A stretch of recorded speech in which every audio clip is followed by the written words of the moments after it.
Dito sa Papa Dudut Stories, ikaw ay hindi nag-iisa.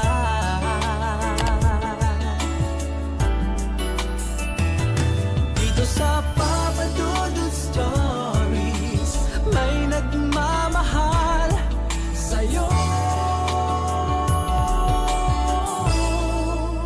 Papa Dudut Stories, Papa Dudut Papa Dudut. Sa lahat po ng mga nakatutok ngayon, huwag pong kalimutan mag-like, mag-share at mag-subscribe. Maraming salamat po sa inyong lahat.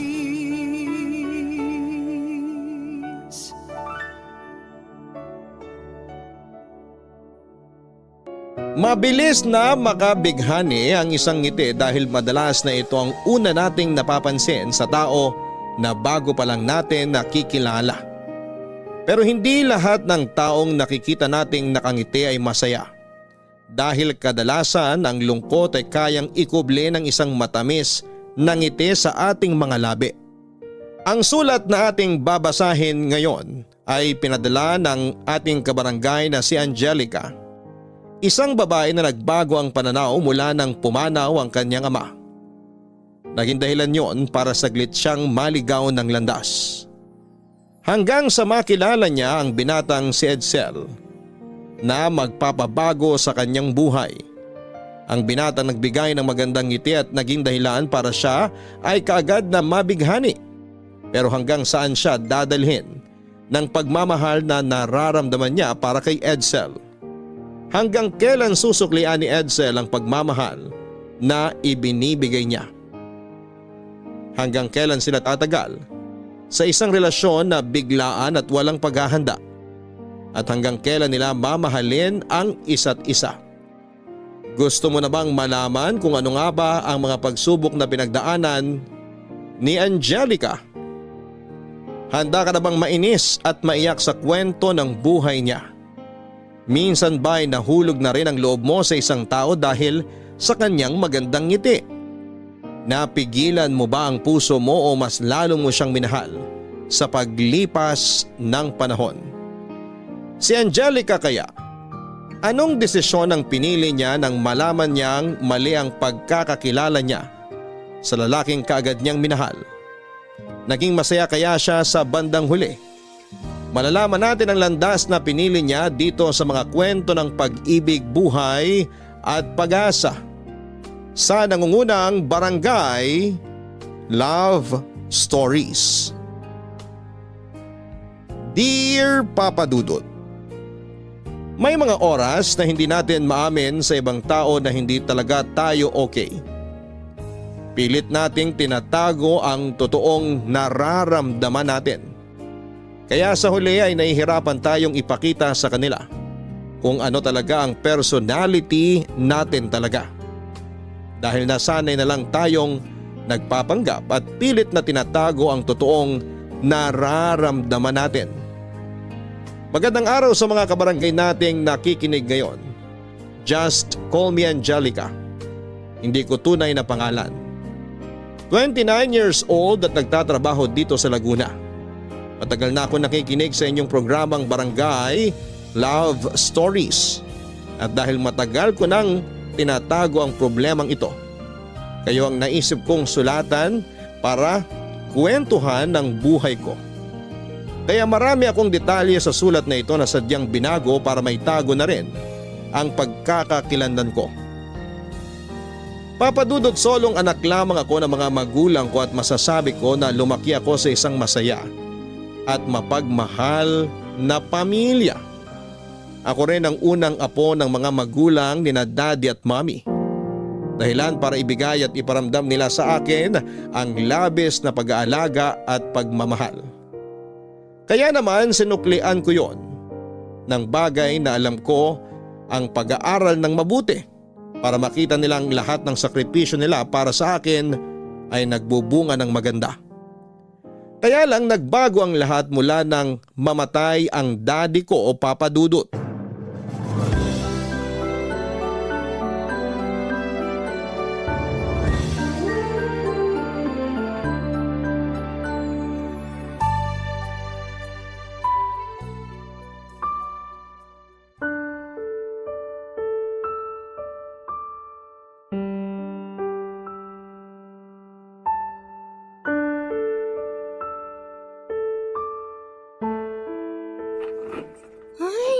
hirap naman buksan itong pinto. Bakit pa ayaw pumasok itong susi ko dito sa doorknob? Sure naman ako bahay namin to. Kakainis ah. Ay, kabayo! Mami, Sabi na nga, ba't ikaw yung pilit na nagbubukas ng pinto eh? ayaw po kasing pumasok ng susi ko sa doorknob eh. Kaya hindi ko mabuksan tong pinto. Paano mo naman mabubuksan ang pinto kung ibang susi ang hawak mo? Ay, putik. Susi pala ng kwarto ko to. Halika na, isara mo yung pinto pagpasok mo. Sige po, Mami. Mami, sorry kung ngayon lang po ako nakauwi kasi ano po, may tinapos po kaming research paper ni Olive. Hanggang 2:00 ng madaling araw? Opo, kasi medyo mahirap po yung topic ng research paper namin eh. May kinalaman ba sa alak yung topic nyo? Po? Tinatanong kita kung may kinalaman ba sa alak ang topic ng research paper ninyo. Wala po. Wala naman pala.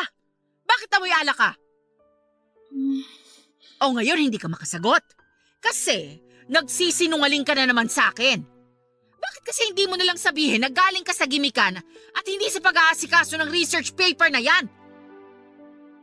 Oh, hindi ka pa rin magsasalita?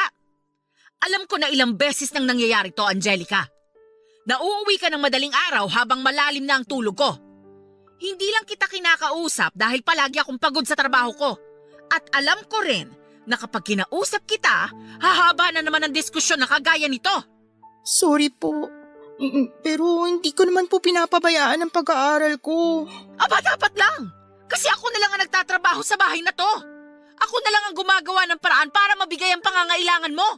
Alam ko naman po yun. Kung alam mo yun, sana hindi mo ako masyadong binibigyan ng sakit ang ulo. Hindi ka umuwi ng madaling araw at amoy alak kagaya ngayon. Hindi ko naman po to palaging ginagawa. Hindi nga palagi pero madalas. May mga kapitbahay tayong nagsasabi sa akin na nakikita ka nilang nakatambay sa resto bar kasama ng ibang kaibigan mo. Mami, hindi po yun madalas. Paminsan-minsan lang po talaga kapag maagang natatapos ang klase namin. Pero hindi pa rin tama na tumatambay kayo ron at nagpapaabot ng madaling araw. Alam mo, kapag nagkaroon ako ng oras, pupunta talaga ako dun sa resto bar na yon. Bakit nyo naman po gagawin yun?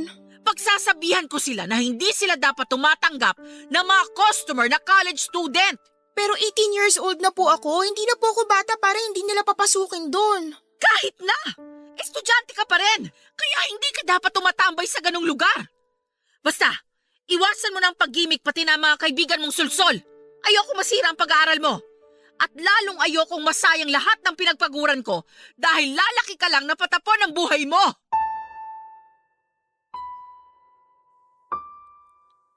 Papadudot masasabi ko na matalino akong bata noon. Graduate ako ng salutatorya noong elementary at valedictoria noong high school. Kaya nga tuwang-tuwa sa akin ang mga magulang ko. Palagi nilang sinasabi na malayo ang mararating ko dahil sa katalinuhan ko. Marami rin silang pangarap at plano para sa akin. Nakikita na raw nila na magiging isa akong mahusay na abogado. Bata pa lang kasi ako, ayun na rin talaga ang pangarap ko. Ang taas kasi ng tingin ko sa mga abogado na napapanood ko sa mga teleserye. May mga kamag-anak din ako na ganon ang propesyon kaya naman gusto ko talaga na sumunod din sa yapak nila. Pero nagbago ang lahat noong mamatay si daddy noong first year college pa lamang ako. Unang taong ko sa kolehiyo kung saan ay excited na akong tuparin ang pangarap naming lahat. Daddy's girl kasi talaga ako kaya nahirapan akong mag-move on sa pagkawala niya. Ang pakiramdam ko noon ay parang wala nang dahilan para ayusin ko pa ang pag-aaral ko. Oo, nandyan pa rin si mami para sa akin pero iba pa rin kapag si daddy ang nakakakita ng mga achievement ko. Iba yung pakiramdam kapag nakikita ko siya na masaya sa bawat tagumpay na naaabot ko. Bagay na kahit kailan alam kong hindi na mangyayari pa, Papadudot.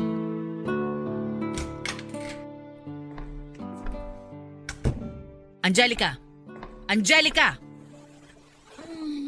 Po, Mami. Gumising ka dyan at pag-uusap tayo. Mami, maaga pa. Mataas na ang sikat ng araw kaya huwag ka nang magreklamo na maaga pa para gisingin kita. Pero wala naman po akong pasok sa school ngayon. Alam ko, pero kailangan nating mag-usap kaya bumangon ka na dyan. Kung hindi, hihilahin kita palabas ng kwarto para magising ka. Angelica! Sabi nang bumangon ka na dyan! Aray, Mami! Bakit niyo naman po ako hinampas sa braso? Kailangan mo na nga kasing bumangon. Bingi ka ba? Di ba sabi ko mag-uusap tayo? Angelica, sinasabi ko sa'yo, kapag hindi ka pa bumangon dyan, makakatikim ka na talaga sa akin. Ito na nga po, Mami. Babangon na. Ano po ba yung kailangan nating pag-usapan? Ito mga class card mo. Saan niyo po nakuha yan? Sa bag mo na nandun sa may sofa. Saka bakit parang gulat na gulat ka? Huwag mong sabihin na wala kang balak na ipaalam sa akin ang tungkol sa 2 subject mo na incomplete at 1 5. Hindi naman po sa ganun, Mami. Ano pala? Kailan mo balak sabihin sa akin na may 3 subject ka na naman na uulitin sa susunod na semester? Mamaya po sana. Mamaya? Talaga? O wala ka talagang balak sabihin sa akin ang tungkol dito? Ay! Angelica! Magdadalawang taon ka na sa 3rd year. Yung ibang kabatch mo nung high school nagtatrabaho na. Samantalang ikaw, nakadalawang palit ka na ng course. Tapos hindi ka pa makali sa 3rd year. Mami, hindi ko naman po gustong bumagsak sa mga subject ko eh. Kung inaayos mo talaga ang pag-aaral mo, hindi ka magkakaroon ng mga ganitong bagsak na grades. Hindi ko naman po kasalanan kung hindi talaga kaya ng utak ko. Ayaw mo lang talagang ayusin ang pag-aaral mo. Bakit ba hindi ka gumaya sa mga pinsan mo na palaging nangunguna sa mga klase nila? Yung ibang pinsan mo na kaidaran mo, may maayos ng trabaho tapos ikaw? Ayan! Kailangan na naman balikan ang mga subject na hindi mo maipasa-pasa. Iba po kasi ako sa kanila, Mami. Huwag niyo po sana akong ikumpara sa kanila. Parehas lang kayo nag-aaral kaya dapat kaya mo ring marating kung ano ang narating ng mga pinsan mo. Pero hindi naman po sila kagaya ko na nawalan bigla ng tatay.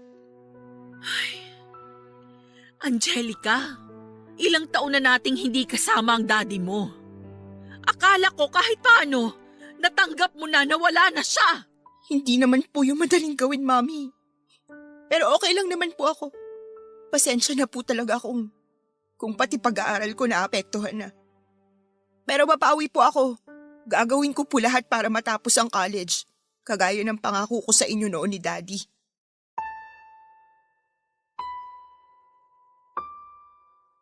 Papa Dudut, hindi ko naman talaga gusto na palaging magalit o mainis sa akin si Mami. Ayoko nang sinesermonan niya ako o pinapagalitan. At ang pinakaayoko sa lahat, yung kinukumpara niya ako sa mga pinsan ko. Oo, alam ko na may kasalanan din naman ako kung bakit nagagawa o nasasabi ni Mami yung mga yon. Alam ko na may mali ako pero yung mali na yon, hindi ko mapigilan na gawin. Lalo na't yon ang alam ko na paraan para kahit papaano ay makalimutan ko ang kirot na nararamdaman ko dahil sa pagkawala ni Daddy. Kahit mahigit 1 taon nang wala si Daddy noon dahil sa lung cancer, hindi ko pa rin kaagad natanggap yon. Palagi ko pa rin siyang nami-miss at hinahanap-hanap. Palagi pa rin akong umiiyak sa gabi at ipinagdarasal na sana'y bumalik na ulit siya sa amin. Sana'y makasama na ulit namin siya. Kahit sinabi ni Mami na pwede ko siyang iyakan at sandalan sa mga oras na nabibigatan na ako sa dinadala ko sa dibdib ko. Hindi rin pala ganong kadaling gawin yon, Papa Dudut. Lalo na at alam ko na mag-isa na lamang si Mami na bumubuhay sa akin at nagtatrabaho para mapagtapos ako ng pag-aaral. Para sa akin ay ayoko nang maging pabigat sa kanya. Pero ang paggimik at ang paglunod sa sarili ko sa alak, ang tanging alam kong paraan para saglit akong makatakas mula sa malungkot na pangyayari sa buhay ko, Papa Dudut. Papa Dudut, sinubukan ko namang ibalik yung dating ako na masipag mag-aral at hindi mahilig gumimik. Pero parang nawala na talaga ang gana ko na ayusin ang buhay ko. Sa kabila ng mga panenermon sa akin ni Mami ay nagpatuloy ako sa pagiging gimikera at ang madalas ko noong kasama ay ang best friend kong si Olive. Isang gabi na nagre-resto bar kami ay may napansin kaming grupo ng mga lalaki na panay ang tingin sa amin. Isa sa kanila ang nakakuha ng atensyon ko dahil sa magandang ngiti niya. Bago natapos ang gabi ng paggimik namin ni Olive, nagkakilala kami ng lalaki na may magandang ngiti. Nalaman ko na Edsel ang pangalan niya at nagkapalitan kami ng cellphone number. Gusto niya pa nga na sana akong ihatid sa bahay pero dahil kasama ko si Olive ay tinanggihan ko yung offer na hatid ni Edsel. Mas gusto ko rin ang mga oras na yon na si Olive ang kasabay kong umuwi. Hindi ko pa naman kilala ng lubos si Edsel para agad na sumama sa kanya. Kahit na simpleng hatid lang ang intensyon niya. Kinabukasan din noon ay nakatanggap ako ng tawag mula kay Edsel. Kinukumusta niya ako at nagkwentuhan kami. Dumaan ang mga araw at dumanas na rin kaming mag-usap sa text. Hanggang sa magkasundo kaming magkita ulit, Papa Dudut.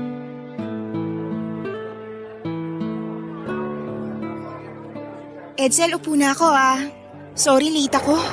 Okay lang. Medyo kararating ko lang din naman dito. Talaga? Yung text mo kanina parang 40 minutes ago na. Ang sabi mo, nandito ka na sa coffee shop. Lumabas ulit ako kanina. May binili lang ako sandali. Anong binili mo?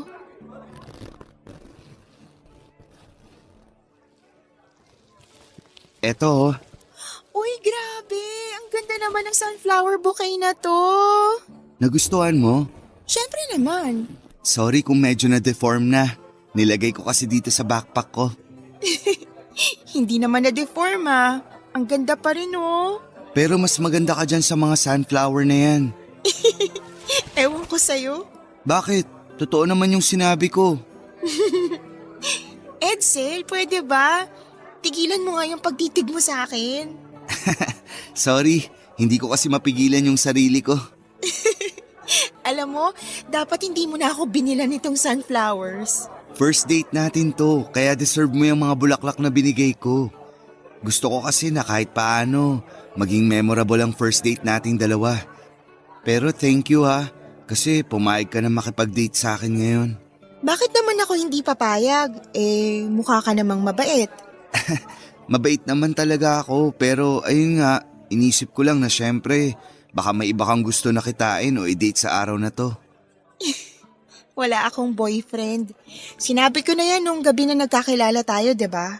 Oo, pero baka kasi may iba nang pumoporma sa'yo. Yung mas gwapo na tapos may kotse pa.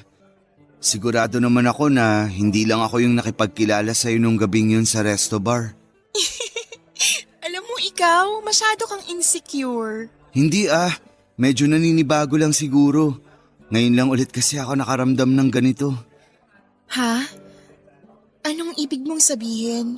Ngayon ko lang ulit naramdaman to. Na parang gusto ko na ulit pumasok sa isang seryosong relasyon. Sa ilang araw na magkausap tayo sa tawag at chat, alam ko na gusto na talaga kita. Edsel... Huwag kang mag-alala, hindi naman ako nagmamadali. Alam ko na hindi natin dapat na minamadali ang mga bagay-bagay. Dapat na mas kilalanin muna natin ang isa't isa.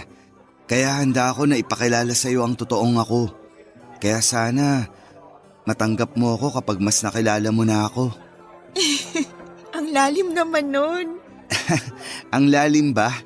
Sorry, ganito lang talaga ako makipag-usap sa personal. Mukha akong maloko kasi nga, ang lakas ko sa alak. Pansin nyo naman nung magkakasama tayo sa resto bar last time, di ba? Pero seryoso ako kapag seryoso ang topic ng usapan.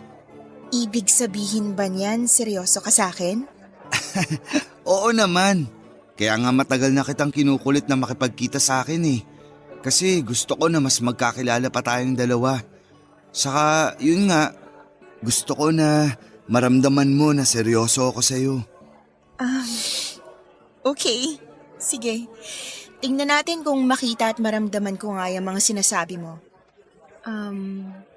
Tara, order na tayo ng coffee natin. Papa Dudut, nag-enjoy ako sa unang date namin ni Edsel. Masaya siyang kasama at kausap. Marami rin siyang joke na baon noong araw na yon. Napapatawan niya talaga ako sa simpleng banat na binibitawan niya at napapakilig niya ako sa magandang ngiti niya. Natural kasi na mapulang mga labi ni Edsel. Tapos maputi pa ang mga ngipin niya. Papasa talaga siyang model para sa isang toothpaste commercial. Papadudot na sundan pa ang pagkikita namin ni Edsel. Ilang beses pa kaming nag-date hanggang sa manligaw na nga siya sa akin. Aaminin ko na attracted talaga ako sa itsura niya kasi bukod sa magandang ngiti niya, gwapo rin ang mukha niya at nakadagdag sa lakas ng dating niya yung katangkaran niya. Kaya naman pagkalipas pa lang ng 2 linggo, sinagot ko na siya. Naging maayos naman ang relasyon namin noong umpisa hanggang sa may mangyari noon na hindi namin inaasahan. Nabuntis ako ni Edsel pagkalipas ng 4 na buwan, Papa Dudut.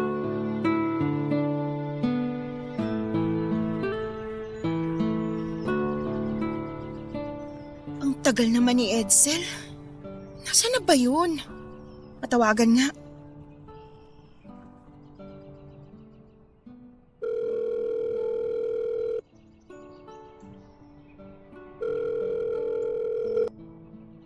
Hello? Hello, Edsel? Nasaan ka na? Eto, malapit na ako sa park. Kanina mo pa sinasabi na malapit ka na pero hanggang ngayon wala ka pa rin dito. Malapit na nga. Hintayin mo na lang ako dyan. Ano pa nga bang ginagawa ko? Pababa na ako ng jeep. Magmamadali na ako maglakad papunta sa'yo. Sige na, bye. Ay nako. Palagi na lang late yung si Edsel sa mga usapan namin. Dati naman hindi siya nalilate ng ganito tapos ngayon, ako nang palagi naghihintay sa kanya tuwing magkikita kaming dalawa. Ay! Angelica! Salamat dumating din. Sorry late ako. Ano bang bago ron? Hindi naman talaga dapat ako malilate. Na-traffic yung jeep na sinasakyan ko. May banggaan kasi sa intersection 3 kanto mula rito. Palagi na lang yan ang dahilan mo. Yun naman kasi ang totoo. Alam mo, mula nung sagutin kita, palagi ka na lang late sa tuwing may usapan na magkikita tayong dalawa at palagi mo na lang dinadahilan yung banggaan na yan. May banggaan naman talaga kanina. Tsaka anong magagawa ko kung talagang palaging traffic dito sa Pilipinas? May magagawa ka. Pwede mong i-adjust ang oras ng pag-alis mo ng bahay para hindi ka malate sa usapan natin. Palibasa, ang bagal mo na ngang kumilos tapos hindi mo pa iniisip yung mga taong na palagi naghihintay sa'yo. Teka, bakit ba parang ang init ng ulo mo? Wala. Siguro may dalaw ka, no? Ayan na nga ba ang sinasabi ko eh. Kapag bad trip ka o may dalaw ka, palagi mo na lang binubuntun sa akin ang init ng ulo mo. Ay, bakit pala nakipagkita ka sa akin ngayon? May gusto kong sabihin, Edsel. Ano yun? Tungkol na naman ba yan sa mami mo? O sa kaibigan mong si Olive? O baka naman tungkol sa mga subject mo na wala naman ako maintindihan? Sabihin mo na sa akin para… Buntis ako. Anong sinabi mo? Hindi ba malinaw? Magkaharap lang naman tayo pero bakit parang biglang humina ang pandinig mo? Edsel, 2 salita lang yung sinabi ko kanina. Bakit ba kasi hindi mo na lang ulitin kung ano yung sinabi mo? Buntis ako, Edsel. Buntis ako. Okay na? Narinig mo na? Ako ba ang tatay niyan? Ano ba namang klaseng tanong yan? Gusto ko lang marinig mula sa'yo na ako nga ang tatay ng pinagbubuntis mo. Siyempre, oo. Ikaw lang naman ang boyfriend ko. Malay ko ba kung ano? Kung ano? Ha? Kung ano? Malay mo ba kung kani-kaninong lalaki ko na lang binibigay ang sarili ko, ganon? Edsel, ikaw lang ang nag-iisang lalaki na pinagbigyan ko ng sarili ko. Kaya, wag mo naman sana akong pag-isipan ng ganyan. Sorry, nagulat lang naman ako sa sinabi mo. Ano bang plano mo? Siyempre, ipapaalam natin to kay Mami. Tapos? Magpapakasal tayong dalawa. Ha? Kasal agad? Oo, nasa tamang edad naman na tayo. Pwede na tayong magpakasal. Pero hindi pa ako handa, Angelica. Ayoko pang lumagay sa tahimik. Eh di sana naisip mo yan bago mo ako ginalaw. Bago mo ako kinulit na laging may mangyari sa ating dalawa tuwing may pagkakataon. Sana iniisip mo muna na pwede akong mabuntis bago mo sinabing hindi natin kailangan gumamit ng proteksyon tuwing gagalawin mo ko. Basta. Hindi muna tayo magpapakasal. Pananagutan ko yung anak mo. Anak natin! Pananagutan ko yung anak natin pero hindi muna tayo magpapakasal. Pero paano kung sabihin ng mami ko na gusto niyang makasal tayong dalawa? Hindi pa nga ako handa. Ano bang mahirap intindihin dun? Alam mo Angelica, sumasakit lang ulo ko sa usapan na to. Ang mabuti pa, mag-usap na lang tayo sa ibang araw. Edsel? Hoy Edsel, saan ka pupunta? Edsel!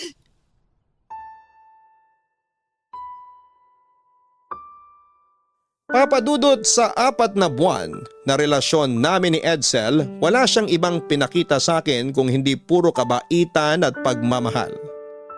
Kaya nga mabilis na lumalim ang nararamdaman kong pagmamahal sa kanya. Hindi naman siya ang first boyfriend ko pero siya ang unang lalaki na pinagbigyan ko ng sarili ko. Unang beses na may nangyari sa amin ni Edsel noong minsan nagtalo kami ng malala ni Mami. Umalis ako ng bahay sa sobrang buwisit ko sa kanya ng mga oras na yon. Tapos ay doon ako natulog sa bahay nila Edsel. Hindi naman ako hinanap ni Mami kasi ang alam niya kay Olive ako palaging tumatakbo at nagpapalipas ng sama ng loob. Pero nang gabi na yon dahil masama ang loob ko, uminom pa ako ng alak kasama si Edsel. At doon nga may unang nangyari sa aming dalawa.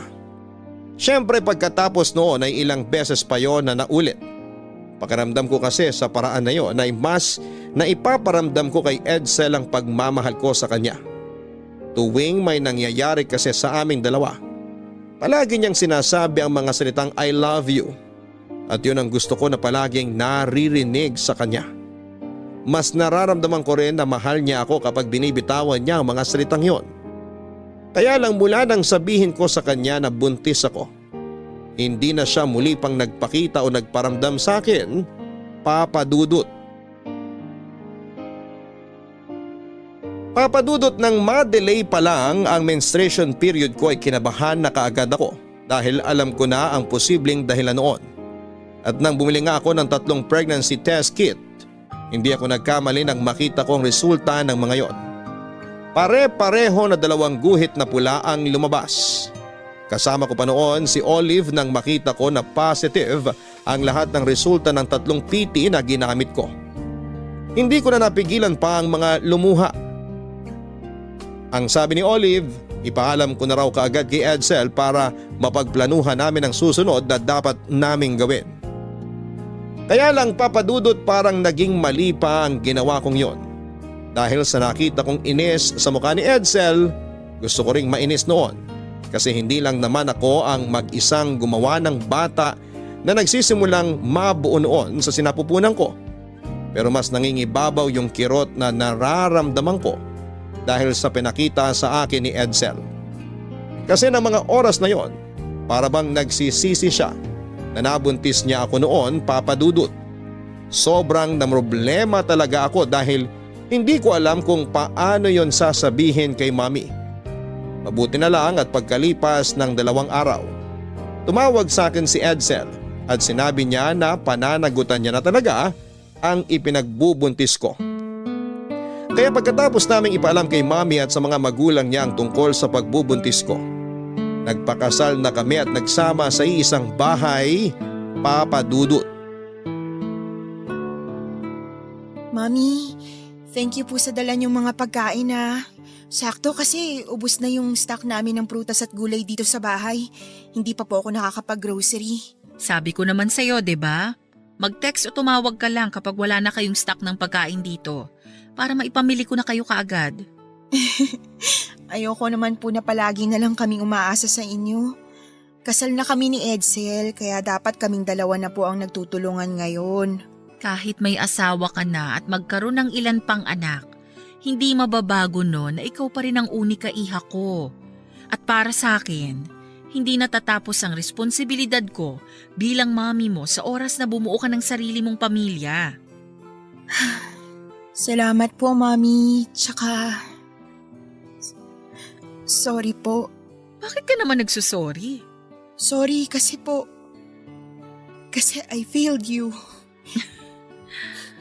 Anak, huwag mo ngang sabihin yan kasi hindi totoo yan. Mami, alam ko naman na failure talaga ako. Kasi lahat ng plano at pangarap niyo para sa akin, hindi ko natupad. Puro problema, sakit ng ulo at kapalpakan lang po ang binigay ko sa inyo.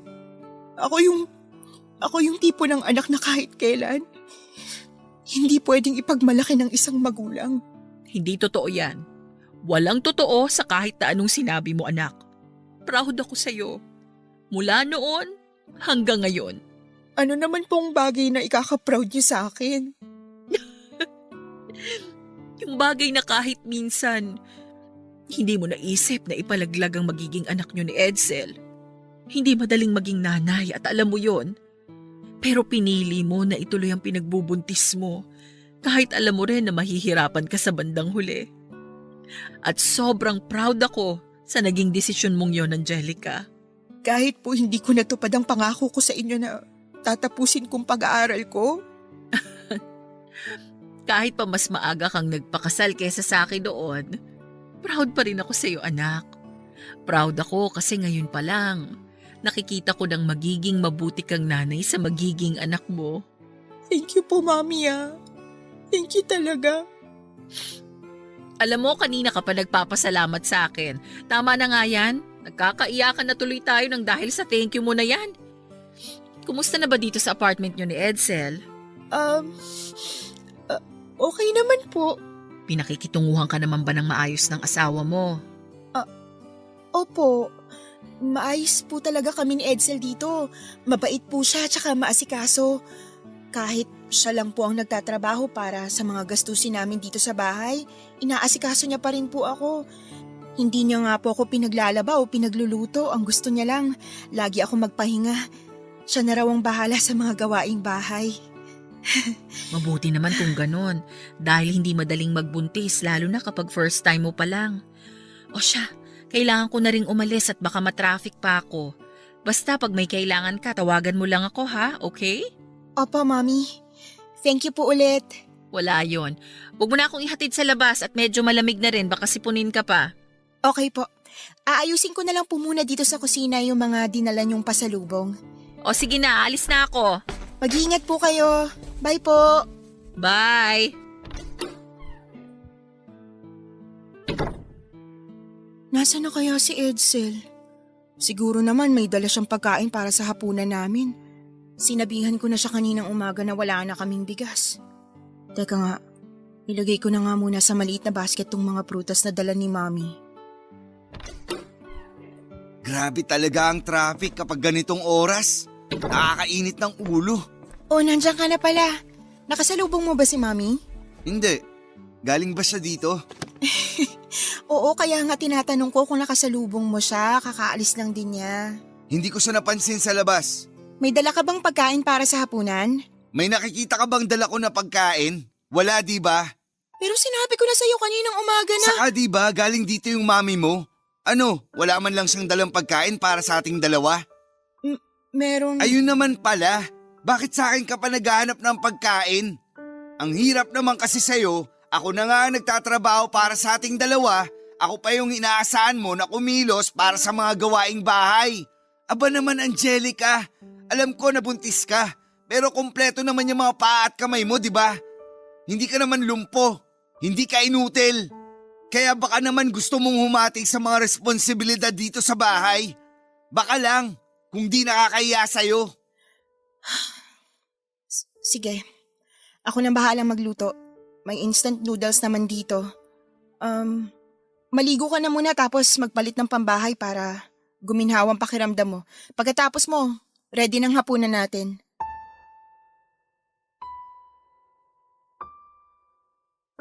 Mula nang magpakasal at magsama kami sa isang bahay ni Edsel, malaki ang nagbago sa kanya, Papa Dudut.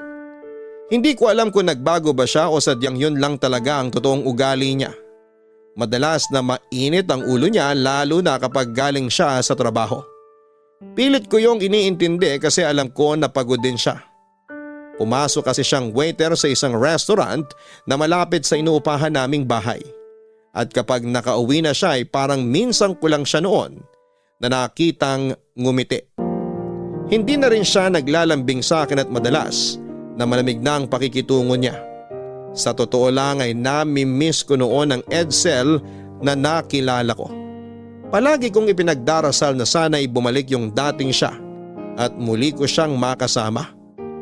Pilit kong tinago at pinagtakpan sa mami ko ang lahat ng nararanasan ko sa piling ni Edsel ng mga panahon na yon. Hindi ko yon sinasabi kay mami kasi ayoko na mag-alala siya sa akin. Nang ipakilala ko kasi si Edsel sa kanya noon bilang boyfriend ko, sinabi niya kaagad sa akin na wala siyang tiwala dito. Kaya nang mabuntis ako ni Edsel, ilang beses niya ring sinabi na hindi siya nagkamali sa naging tingin niya sa asawa ko. Pero sinabi ko naman sa kanya na ang mahalaga, pinanagutan at pinakasalan ako ng asawa ko. At pagkalipas lang ng ilang buwan mula nang makapanganak ako, nagtrabaho na rin ako sa isang pagawaan ng sapatos. Naging regular kaagad ako samantalang si Edsel ay nakailang palit at lipat na ng trabaho sa mga sumunod na taon ng pagsasama namin, Papa Dudut. Grabe. Sakit pa rin ang katawan ko. Lalo na tong tagiliran ko. Mukhang kailangan ko na talaga pa-check up to. Oh, bakit nandito ka, Edsel? Hindi ako pumasok sa trabaho. Yun, matatalo ko na rin tong kalaban ko. Nasaan ang anak natin? Pumunta dito yung pinsan ko kanina. Ini-invite tayo sa birthday party ng anak niya. Ang sabi ko, dali na rin niya anak natin sa bahay nila para makapaglaro doon kasama ng mga pinsan niya. Ah, ganun ba? Konti na lang, matatalo ko na itong Kinuha mo na pala tong mga sampay na damit sa labas? Oo, mulan kasi kanina pero tumigil din agad. Tuyo naman ng mga yan kaya hindi ko na binalik sa sampayan. Sige, tira pa. Konti na lang. Sana man lang tiniklop mo na rin bago ka naglaro dyan sa computer mo. Kinuha ko na nga, dami mo pang sinasabi. Dapat pala, inayaan ko na lang yan mabasa ng ulan sa labas kanina. Ang sa akin lang, sana inuna mo na muna ang tiklopin to kasi makakapaghintay naman yan. Ayan, talo tuloy. Napakaingay kasi ng bunganga mo eh. May pasok ka rin sa trabaho, di ba? Bakit nandito ka pa? Nag-text ako sa katrabaho ko. Sinabi ko magsisick leave ako ngayon kasi masakit na naman ang buong katawan ko. Lalo na tong tagiliran ko. Ikaw ba? Bakit hindi ka pumasok sa trabaho? Wala na akong trabaho. Ano? Ang sabi ko, wala na akong trabaho. Bakit? Nag-resign na ako. Nababatrip ako sa boss namin eh. Palagi na lang nagpapa-overtime. Tapos hindi naman nababayaran lahat ng overtime namin. Dapat kinausap mo na lang muna. Baka sakaling mabayaran nila yung mga kulang sa sweldo mo. Hindi ka sana nag-resign na agad. Hindi mo ba narinig yung sinabi ko kanina? Na bad trip nga ako sa boss namin kaya nag-resign na ako. Ayoko na siyang makatrabaho at mas lalong ayoko na siyang maging boss. Ay, anong plano mo ngayon? Magpapahinga muna ako saglit kahit 3 buwan lang. Saka ako maghanap ng bagong trabaho. 3 buwan? Oo, bakit? Regular ka naman na sa trabaho, di ba? Oo nga, pero Edsel, wag naman 3 buwan. Mahihirapan akong pagkasyahin yung sinusweldo ko sa mga gastusin natin dito sa bahay. Bakit parang nanunumbat ka na kaagad? Kakaresign ko pa nga lang. Hindi naman sa ganun, kaya lang kasi palagi ka na lang nagre-resign sa mga pinapasukan mong trabaho. Kasi nga, hindi ko gusto yung mga napapasukan ko. Tapos buraot pa mga taong nakakasama ko. Alangan namang pilitin ko sarili ko kung nahihirapan na talaga akong makisama sa buraot. Wala namang madaling trabaho. Kahit ako nahihirapan ako sa pinapasukan ko. Oh, iyayabang mo na naman na ikaw, na regular ka kaagad sa trabaho mo. Tapos ako, kundi palaging na-e-endo, nag-resign naman sa mga pinapasukan ko. Wala akong sinasabing ganyan, Edsel. Wala kang sinasabi, pero alam ko naman na yan ang gusto mong ipamukha sa akin. Kahit kailan hindi ko ginawa yan. Nagtatrabaho ako kasi gusto kong makatulong sa mga gastusin natin. Kasal na tayo, dapat nagtutulungan tayo. Ayun na nga eh, ikaw ang nagpumilit sa kasal-kasal na yan. Kaya dapat ikaw ang mas mag-effort sa relasyon na to. Sandali nga. Alam ko naman na pinilit lang talaga kitang pakasalan ako pero wag mo naman sanang paulit-ulit na ipamukha sa akin yon.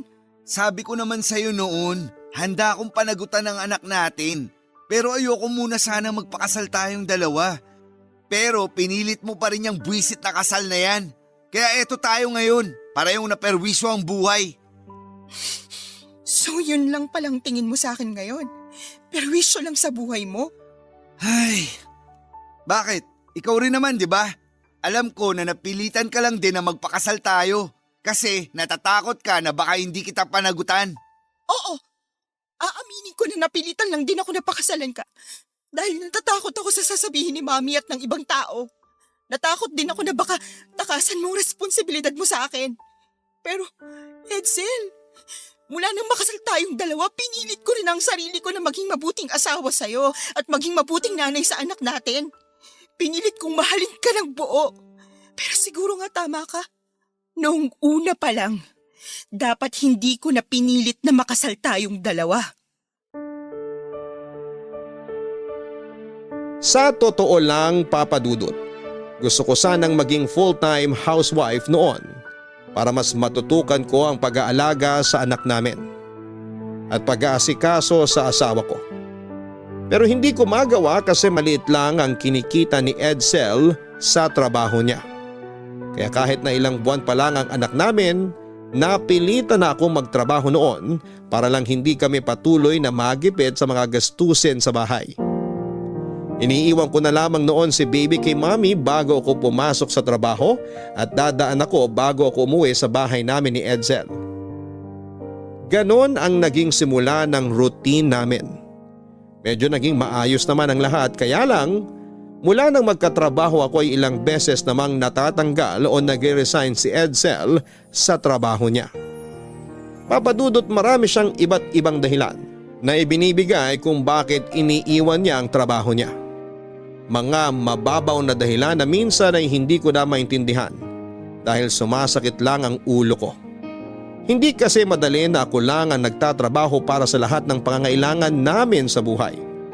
Lalo na at habang tumatagal, mas tumataas ang mga gastusin at presyo ng bilihin pero hindi naman tumataas ang sweldo ko, Papa Dudut. Ilang araw din kaming hindi nagkibuan ni Edsel pagkatapos na naging pagtatalo na yon, Papa Dudut. Minsan kasi parang nakakapagod na rin siyang intindihin. At may mga oras na nararamdaman kong nakakapagod na siyang mahalin. Pero wala akong ibang magawa kung hindi ang magpakumbaba at makipag-ayos sa kanya. Kasal na kasi kaming dalawa at walang mangyayari kung patuloy akong makikipagmatigasan sa kanya. At hindi siya kikibuin.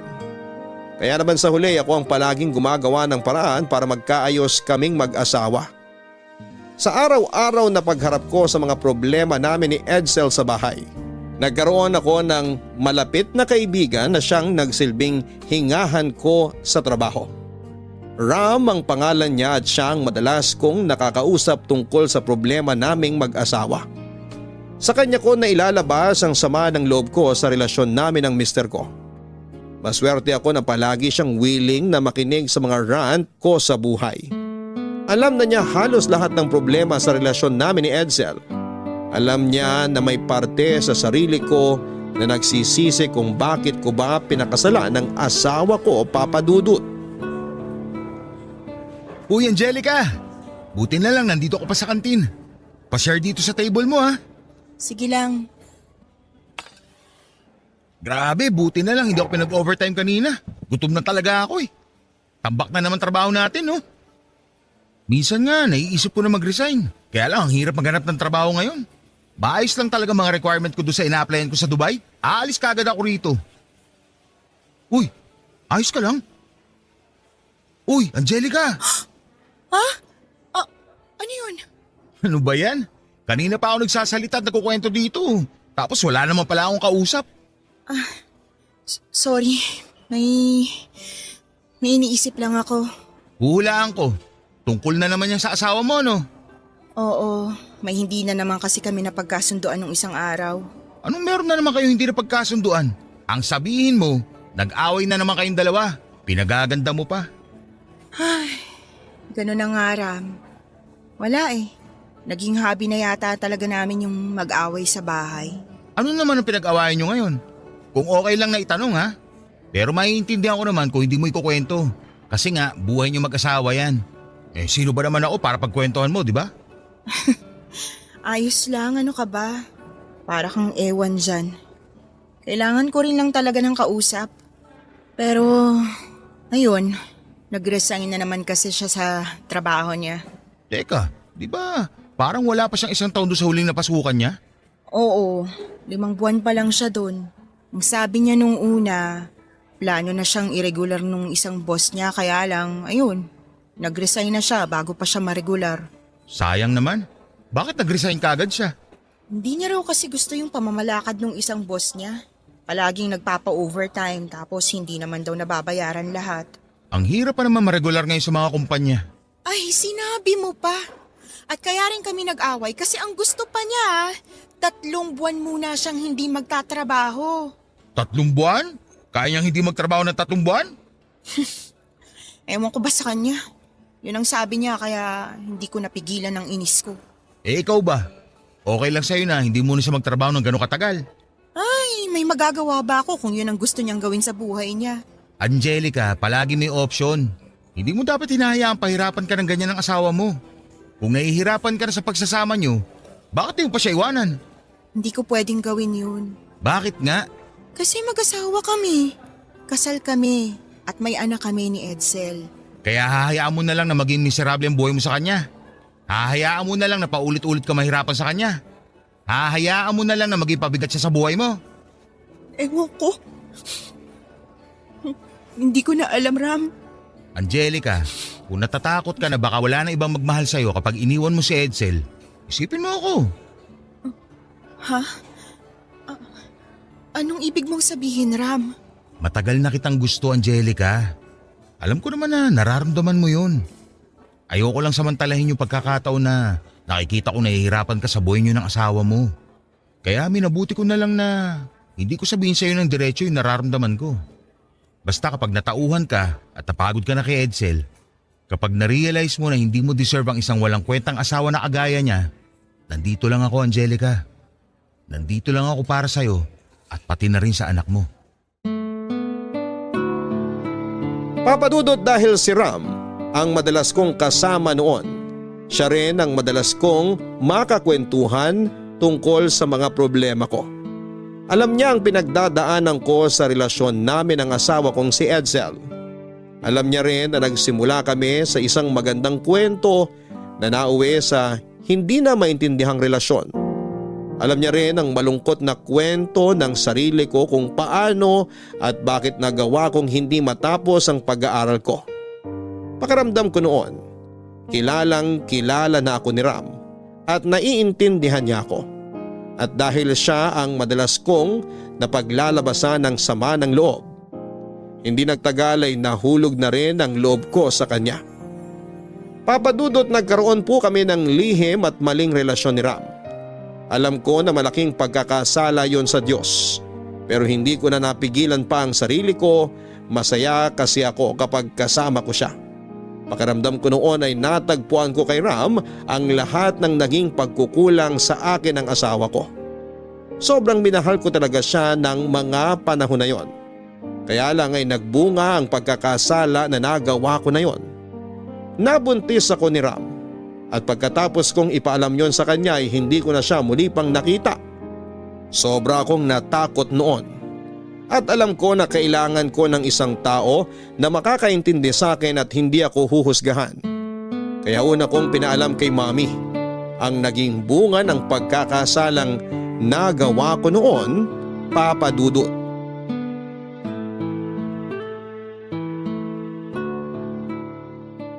Kumusta na ang pakiramdam mo ngayon, anak? Mas okay na po kesa kahapon, Mami. Hindi ka ba nahihilo o nagsusuka? Hindi na po. Mabuti naman. Kasi balak na sana kitang dalhin sa ospital para magpa-check up kung magtuloy-tuloy ang sama ng pakiramdam mo eh. Normal naman po to, 'di ba? Normal po to para sa isang nagbubuntis.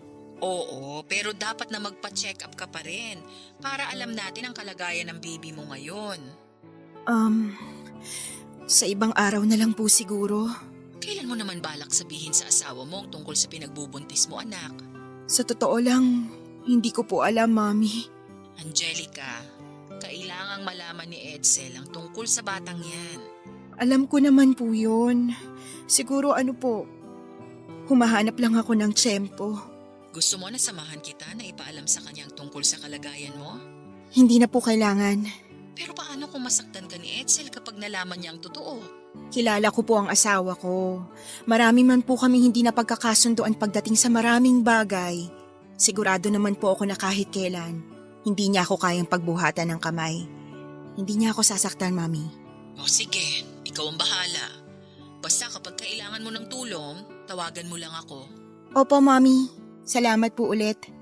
Ibababa ko po muna itong tawag para makapagluto na rin po ako ng hapunan namin ni Edsel. Okay, mag-iingat ka dyan anak ha. Bye! Bye po. Gulay na lang sigurong lulutuin ko para sa ulam namin mamayang hapunan. Sakto kasi marami pang gulay sa ref. Angelica! Nandito ka ba sa bahay? Oo, nandito ako. Ano yung hawak mo? Mga gulay na lulutuin ko para sa hapunan natin. Naku, huwag ka nang magluto. May dala akong pagkain. Lechon manok, saka may binili na rin akong kanin. Tapos bumili rin ako ng paborito mong kaning salad. Diyan sa Korean restaurant na nadaanan ko. Bakit parang ang dami naman ng mga binili mong pagkain? Siyempre, alam ko kasi na kailangan mong kumain ng marami. Anong ibig mong sabihin? Ay, sorry. Nasira ko yata yung surprise mo para sa papalapit na birthday ko sa susunod na linggo. Ha? Nung isang araw kasi, may hinanap akong damit sa cabinet natin. Nagkataon na nakita ko yung 2 pregnancy test na nakatago roon. Parehong positive ang resulta. Ibig sabihin, masusundan na ang panganay natin, di ba? Ha? Oo. Oo, tama ka. Kaya nga sobrang natuwa talaga ako. Tapos alam mo ba, kinausap pa ako ng manager ko sa pinagtatrabahuan ko ngayon. Kapag naging maayos daw ang attendance at performance ko sa susunod na buwan, ire-regular na raw nila ako. Talaga? Magandang balita yan. Oo nga eh. Pakiramdam ko talaga, itong pangalawang anak natin ang magbibigay ng swerte sa buhay natin. Kaya nangako ako sa sarili ko na pagbubutihin ko na ang trabaho ko saka mas lalo kong gagampanan ng maigi lahat ng responsibilidad ko sa pamilya natin. Angelica, sorry sa mga naging kasalanan at pagkukulang ko sa iyo ha. Sorry kung madalas kitang nasisigawan noon at ilang beses pa ako nakapagbitaw ng masasakit na salita sa iyo. Huwag kang mag-alala, mula sa araw na to, pinapangako ko sa iyo, aayusin ko na ang lahat. Mula sa sarili ko hanggang sa pamilya nating 4.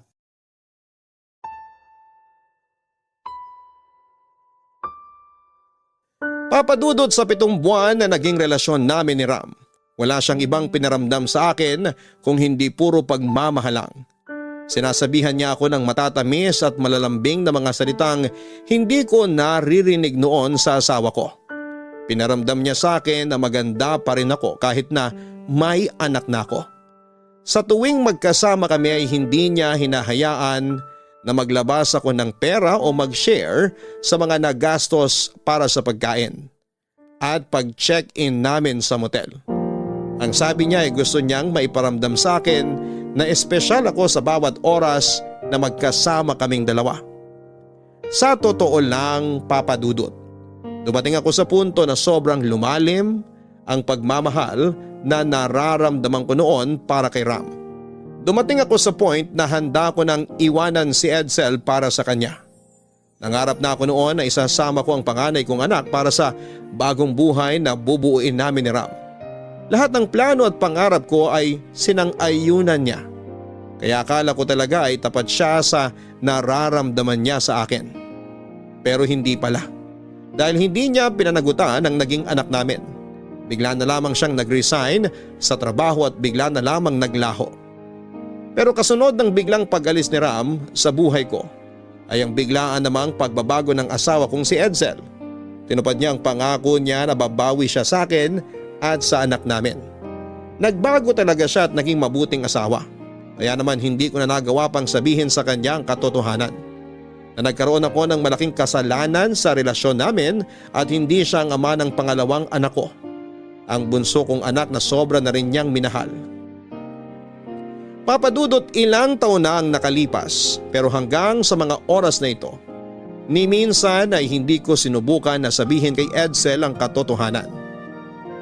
Natatakot ako na baka kapag nalaman niya ay hiwalayan niya ako at masira ang masaya naming pamilya. Noong nakaraang buwan lang din ay nakatanggap ako ng message request sa Facebook mula kay Ram at sinasabi niya na gusto niyang makita ang anak niya. Gusto niyang kilalanin siya nito bilang ama. Kaya naman nahihirapan talaga ako sa sitwasyon ko at kung ano nga ba ang dapat kong gawin sa ngayon. Panahon na ba talaga para malaman ni Edsel ang totoo o mas dapat na itago ko na lamang yon sa kanya? Sana ay matulungan niyo ako sa problema ko. Hanggang dito na lamang po muna ang kwento ng buhay ko. Marami pong salamat sa lahat ng bumubuo ng Barangay Love Stories. At pagpalain pa po ng husto ang lahat ng mga kabarangay at ang Barangay LS 97.1. Ako po ang inyong forever kapuso at kabarangay, Angelica. Kapag nagmahal tayo ng sobra, marami tayong pwedeng magawa na hindi natin akalain na kaya pala nating gawin. Ganon din kapag nasaktan tayo ng isang tao. Makakagawa tayo ng bagay na daan para mabawasan ang sakit na nasa dibdib natin. Wala naman kasing perpektong tao at lahat tayo ay pwedeng magkamali. Kaya nga lang ang pagkakamali na nagawa mo, Angelica, sa iyong asawa ay hindi na magbabago pa. Nagbunga pa ito at nagkaroon kayo ng isang anak. Gasgas na ang kasabihan na walang lihim ang hindi nabubunyag. Kaya mas mabuti pa na malaman ng asawa mong si Edsel mula sa iyo ang buong katotohanan. Dahil pwede na mas masaktan siya kapag sa ibang tao niya pa yon nalaman. Hanggang sa muli, ako po ang inyong si Papa Dudut sa mga kwento ng pag-ibig, buhay at pag-asa sa Barangay Love Stories number 1. Ang buhay ay maiwaga, laging may lungkot at saya. Sa Papa Dudut Stories, laging may karamay ka. Mga problemang kaibigan, dito ay pakikinggan ka. Sa Papa Dudut Stories, kami ay iyong kasama. Dito sa Papa Dudut Stories, ikaw ay hindi nag-iisa.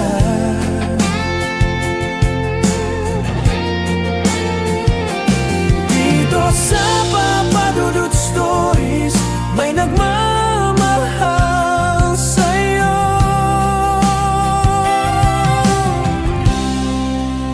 Papa Dudut Stories, Papa Dudut Stories, Papa Dudut Stories.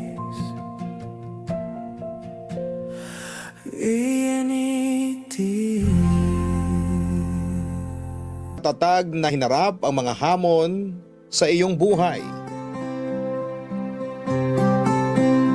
Dear Papa Dudut, good day po sa inyo at sa mga kabarangay natin dyan.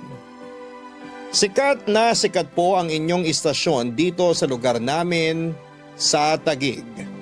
Mapakarinderya, barbershop, ukayan, palengke at grocery ay naka-tune in lahat sa Barangay Love Stories. Kaya nga po pangarap ko talagang makapagpadala ng sulat sa inyo upang isalaysay ang aking kwento. At umaasa po ako na mapapayuhan ninyo ako tungkol sa sitwasyong kinakaharap ko. Bago po ang lahat ay magpapakilala muna ako, itago nyo na lamang po ako sa pangalang Franco. 33 years old at taga-Taguig. Tubong Antique po ang angkan namin. Nakilala ni nanay si tatay na taga rito mismo sa Taguig noong lumuwas siya galing Antique. Dito na rin ako nabuo at ipinanganak. Pero hindi love story nila ang ikukwento ko, kundi yung sa amin po ng live-in partner kong si Isabel. Pero hindi niya po yan totoong pangalan. Sinadya ko pong baguhin dahil may mga pagkasensitibo ang aming kwento.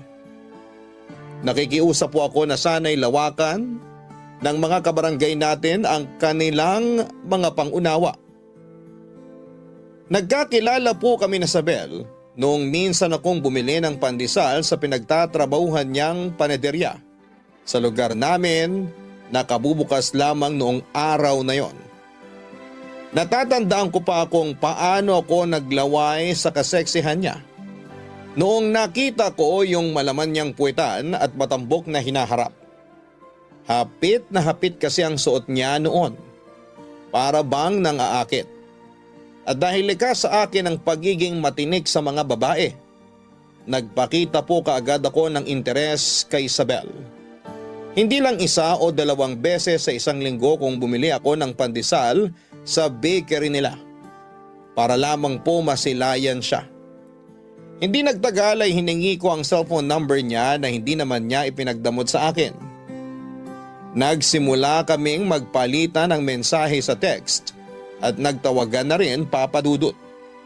Pero hindi lang po si Isabel ang babaeng nilalandi ko ng panahon na yon. May 5 pa. Kaso nung naging kami ay nasabi ko sa sarili ko na totoo pala yon. Yung may isang tao na darating sa buhay mo para patinuin ka. 1 buwan pa lamang ang nakakalipas mula noong maging kami ay nabuntis ko na si Isabel. Nagdesisyon kaming magsama na pero sa bahay muna ng tatay ko siya itinira dahil wala pa akong sapat na pera para bumukod kaming dalawa, papadudot.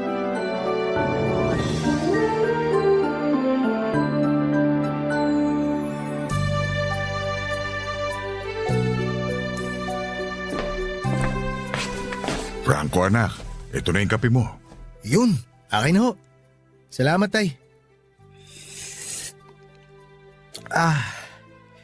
The best talaga tong kape. Eh di ba kamo, yan yung binibenta nyo? Ayos lang ba na nag-uwi ka niyan dito sa bahay? Opo tay, ito rin po yung binibenta namin. Sobra po tong mga inuuwi ko tsaka malapit na ma-expire. Expired na nga yata kasi naka-standby lang doon sa ibabaw ng ref. Walang kabawas-bawas. Kung di pa kita pinagtimpla, hindi rin magagalaw. Alam mo namang hindi ako nagkakape. O tay, ang aga-aga baka mauwi tayo sa sermon yan ha. Huwag ganun. Teka tay, umupo nga po muna kayo. Kanina pa kayo nakatayo dyan eh. Sige nga, pero saglit lang ako uupo. Aantayin ko lang na maluto yung bigas na sinasaing ko. Para pag nagising si Isabel, may almusal siya. Spoiled na spoiled naman sa inyo si Isabel tay. Siyempre, magiging nanay siya ng apo ko. Alam namang hindi ko siya magustuhan. Sa bagay. Ay, hanggang ngayon di pa rin ako makapaniwala na magiging tatay na ako. Masarap maging tatay, nak. Pero hindi palagi madali ang pagpapalaki ng anak. Lalo na kung kasing tigas ng ulo mo at kasing pasaway mo.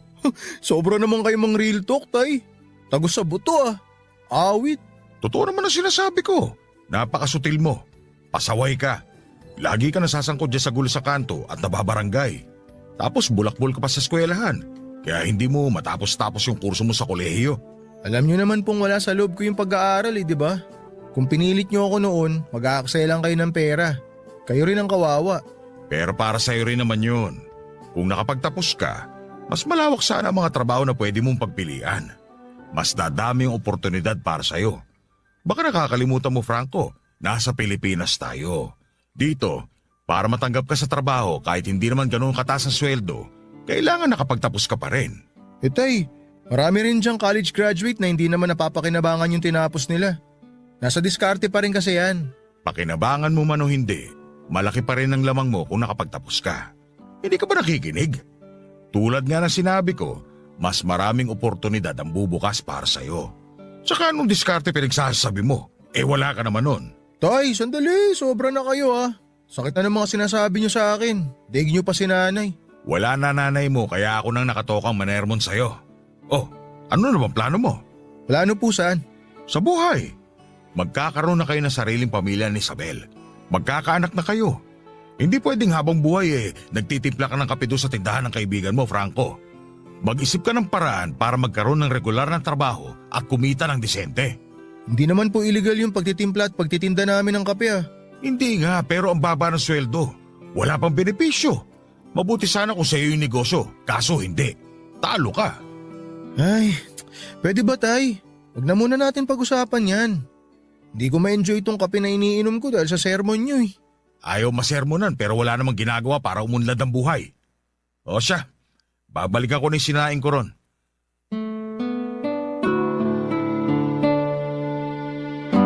Pa-extra-extra lamang ako sa prutasan ng tsuhin ko, Papa Dudut. Pero madalas ay tagatimpla ako ng kape sa stall ng kaibigan ko na nakatayo sa plaza. Tatay ko na lang naman ang kasama ko sa bahay namin dahil pumanaw na si nanay, ilang taon na rin ang nakakalipas. Hindi na nag-asawang muli pa si Erpat ko, Papa Dudut. Lalo na noong lumala ang hika niya dahilan para pahintuin siya sa pagtatrabaho ng mga kapatid ko. Dating mason sa construction si tatay, pero hindi ko naman namana yung kakayahan niya kasi mas gusto ko yung magtimpla at magbenta ng kape at kung ano-ano pang inumin na trending sa social media. Pangarap ko nga makapagbukas ng sarili kong coffee shop. O kahit maliit na stall lamang muna kaso'y kapag iniisip ko yung dami ng proseso at pagpaplano ay tinatamad ako. Bukod doon ay wala naman akong magagamit na puhunan. Nasa abroad po ang dalawa kong ate, sila ang bumubuhay sa amin ni tatay. Kaya kahit papaano may inaasahan kaming pera na dumarating sa amin kada buwan. Yung maliliit kong sweldo sa pagiging barista ay sa akin lang napupunta. Kaya lang simula nang mabuntis ko si Isabel, bigla ako nagkaroon ng responsibilidad. Makaluma kasi siya masyado at gusto niyang pakasalan ko siya bago pa niya mailuwal ang mga bata. Tapos ay na-pressure din ako sa mga plano niya sa buhay. Aaminin kong hindi po yun pumasok agad sa utak ko kaya nagsawalang bahala ako. Kaso yun din ang madalas na dahilan kung bakit kami nag-aaway ni Isabel. Lalo't mainitin na ang ulo niya at pabago-bago ang mood dala ng pagbubuntis.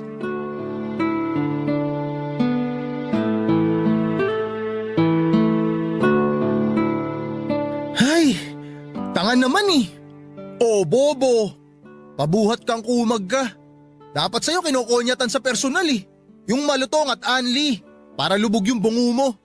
Oh, apakaengot talaga oh. Hoy Franco, ikaw yung engot at dapat kinakalto ka ng Andy dyan. Teka, huwag ka nga maingay, Isabel. Kita mo naglalaro yung tao eh, istorbo ka. Ako pa talaga istorbo? Eh kanina ka pa nakahiga dyan sa bangko, lintik ka. Ayaw mo talagang tumayo dyan? Aray, bakit ka ba namamalo? Isa, hindi mo ibababa yung cellphone mo? Sa mukha mo natatama tong walis tambo na hawak ko. Oh, ayan na. Binaba ko na. Parang tanga ka naman eh. Bakit ba kasi may hawak kang walis tambo? Nagtatanong ka pang buraot ka? Malamang magwawalis ako rito sa sala. Tapos nakita kitang nakahilata dyan sa upuan at nakabukaka ka pa talaga. Butas pa shorts mo, hindi mo man lang matahi. Ay, pati ba naman shorts kong butas pakikialaman mo pa? Tsaka alam mo naman na hindi ako marunong manahe, di ba? Ayoko matusok ng karayom yung daliri ko. Sa bagay, wala ka nga palang alam gawin kundi magtimpla ng kape. Sayang naman yung kamay mo, walang silbi. Hoy, Isabel! Sumusobra ka na ha? Mo kung duru-duruin, walisin ko yung mukha mo eh. Napakabalasubas din talaga ng bunganga mo eh, no? Wala ka nang sinabing maganda sa akin. Puro na lang pang-iinsulto naririnig ko sa'yo. Wow! Anong gusto mo? Purihin kita. Sabihan kita masipag, mabait na partner, maaasahan, gwapo. Ganon? Ganon ba ang gusto mo marinig? Ang kapal naman ng mukha mo. Ikaw namumuro ka na talaga sa akin ha? Sige, subukan mo! Sa'yo. Ipapabarangay kitang hayop ka! Hoy, kita mo tong lukaret na to. Wala pa nga akong ginagawa eh. Umiiyak ka na dyan. Best actress ka? Yun na nga eh! Wala kang ginagawa. Kaya lalo ako nabibwisit sa pagmumukha mo. Hindi ako makapaniwala na pumayag ako magpabuntis sa'yo kasi wala kang pangarap sa buhay. Kapag sinasabi ko sa iyo mga plano ko para sa atin, parang lumulutang sa kawalan niyang isip mo. Wala kang silbi! Puro ka lang bahala ako! Bakit? Ako ba ang padre de pamilya? Ikaw, di ba? Baka nakakalimutan mo na tuwing nagko-comment ako, lagi mo sinasabi na kinokontra kita. O di hindi na lang ako magsasalita para walang away. Kaso pati yun pala, issue pa rin sa'yo. Nakakasira ka ng ulo. Ganyan ba talaga kayo mga babae? Hirap nyo ispilingin para kayong tanga. Ikaw yung tanga! Aray! Aray, Isabel! Ano ba? Tigilan mo yan ha, sira ulo ka. Ako na naman pinagdidiskita mong buwisit ka. Mas buwisit ka! Dugo! Franco, may dugo! Hala, may dugo nga. Isabel, ano nangyari sa'yo? Tinatanong mo pa talaga? Yung anak natin tanga! Dali mo ako sa ospital!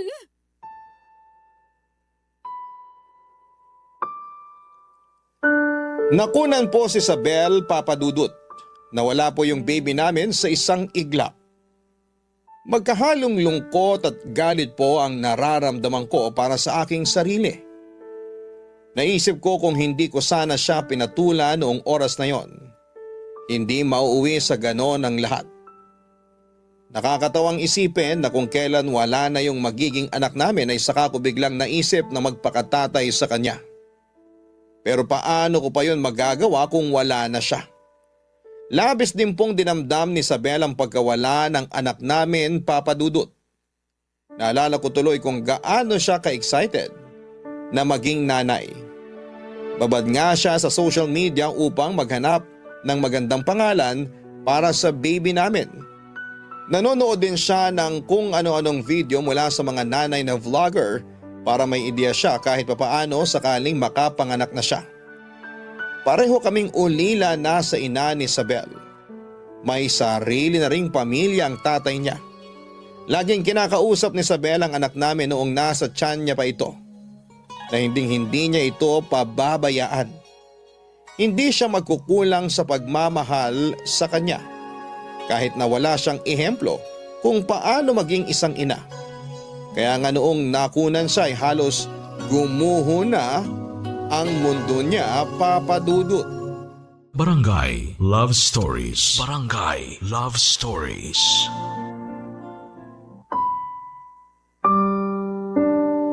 Dahil sa mga nangyari ay nanlamig sa akin si Isabel. Kung dati napakalambing niya sa akin at lagi niya akong inaasikaso. Lahat ng yon ay nawala at mas na doble yung inis niya sa akin sa tuwing nakikita niya ang pagmumukha ko, Papa Dudut. Swerte ko na lamang kasi hindi niya ako hiniwalayan ng mga panahong yon dahil hindi ko pa talaga alam ang gagawin ko kapag nagkataon. Mahal ko si Isabel at nagsisisi ako kasi naging pabaya ako sa kanya at sa magiging anak namin sana. Kaya nga sinabi ko sa sarili ko na gusto ko nang magbago, na gusto ko nang magpakapadre di pamilya. Kaya bilang unang hakbang ay sinipagan ko po talaga ang pagtatrabaho. Nagdagdag ako ng pagkakakitaan, nagtinda ako ng barbecue sa gabi pagkatapos ng duty ko sa kapihan ng kaibigan ko na madalas hanggang hapon lang naman bukas. Tuwing weekend ay nasa prutasan ako ng tiyuhin ko. Maghapon para magtinda at mag-assist sa kanya. Masaya po ako na kumikita ako ng higit sa tipikal na kinikita ko noon. Dumating yung punto na nakapagbibigay na ako ng mas malaking pera kay Isabel. Bukod doon ay nabibilhan ko na rin siya ng mga bagay na gusto niya tulad ng bagong damit at sapatos. Nagbukas na rin ako ng sariling bank account para doon makapag-ipon ng pera. Pero sa kabila ng lahat, hindi pa rin naging maayos ang relasyon naming dalawa, Papa Dudut. Isabel, paisa naman oh. Pakis naman. Isa lang. Ayoko. Kiss mo mukha mo. Sige na. Ang tagal na mula nung huli nating Huling ano? Alam mo na yun. Miss na kita, Isabel eh. Sige na. Pwes, hindi kita namimiss. Bad trip ka naman, Isabel eh. Paano hindi mo ako mamimiss? Lagi kang galit sa akin. O kita mo ngayon. Ayan ka na naman oh. Lagi ka nakaangil. Kulang na lang bumuga ka ng apoy. Dragon ka ba? Sana nga dragon na ako. para hindi lang kita bugahan ng apoy, nilapa rin kitang ungas ka. Para kiss lang eh. Yun lang naman hinihingi ko. Napakasungit mo. E di ikis-kiss mo yung nguso mo sa pader. Problema ba yun? Ikaw ang may problema sa ating dalawa. Kung makapagsalita ka sa akin, parang ibang tao ako ah. Papaalala ko lang sa'yo. Ako yung kinakasama mo. Ha? Baka kasi nakakalimutan mo na eh. Hindi ko nakakalimutan yun. Pero nabibwisit ako kapag naaalala ko yun. Tsaka wag mo nang palakihin yung usapan. Hindi ka lang napagbigyan, ganyan ka na. Aba malamang. Sa ayoko nga eh. Hirap bang intindihin yun? Sige, ipaliwanag mo para maintindihan ko. Sige, Basta, anong basta? basta yun na yun. Hindi ako manghuhula.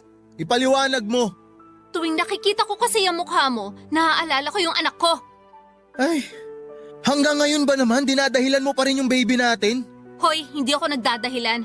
Yun yung nararamdaman ko. Kung umasta ka kasi akala mo ikaw lang yung nawalan eh. Baka nakakalimutan mo, ako yung tatay. Nawalan din ako. Hindi lang ikaw. Nagluluksa rin ako pero alam ko yung mga prioridad ko. Alam ko rin naman ang mga prioridad ko. Pero hindi kasama doon yung paligayahin ka sa kama. Hindi mo ako para usan ah. Anong para usan na sinasabi mo? Yun ang tingin mo? Pero mag-explain lang ako sa'yo ha. Lalaki ko. May mga pangangailangan ako, Sabel. Wala akong pakialam. Magsarili ka kung gusto mo. Huwag mo akong idamay. Ay, hirap mong kausap. Lakas mo makagago, Sabel. Sa totoo lang. Wala ka nga dyan. Oh, saan ka pupunta? O bakit ka nagtatanong? Di mo naman ako paliligayahin, di ba? Kaya huwag ka na maraming tanong. Itiko mo na yung bunganga mo. Manahimik ka na. Halos 3 buwan na po ang nakakalipas simula nang makunan si Isabel Papadudut. Hindi naman po yata makatarungan na hindi niya pa rin ako pagbigyan sa kama dahil lamang galit pa rin siya sa akin dahil sa mga nangyari. Hindi ko naman po intensyon na malaglag ang baby na dinadala niya noong panahong yon, pero bakit parang kasalanan ko? Walang sandali sa loob ng 3 buwan na yon na hindi niya ako sinisisi. Lagi rin niyang ipinamumukha sa akin kung gaano ako kawalang kwentang kinakasama. Kahit na ginagawa ko naman ang lahat. Kaya nga hindi ko mapigilang magalit at magdamdam sa kanya at sa kung paano niya ako tratuhin. Mahal ko po si Isabel. Siya na yung babaeng nakikita ko na makakasama ko hanggang sa pagtanda ko. Kung noong una ay wala akong kaplano-plano sa hinaharap namin bilang pamilya. Nagbago po ang lahat ng yon noong ma-realize ko na hindi ko pala kayang mabuhay nang wala siya. Kaya nga laking dagok po talaga nung pagkawala ng anak namin. Sa kabilang banda ay baka hindi ko rin maisip ang mga bagay na yon kung hindi nangyari yung ganong klase ng trahedya sa buhay namin. Nagpatuloy po ang panlalamig ni Isabel sa akin hanggang sa meron akong kakaibang napansin sa kanya, Papadudut.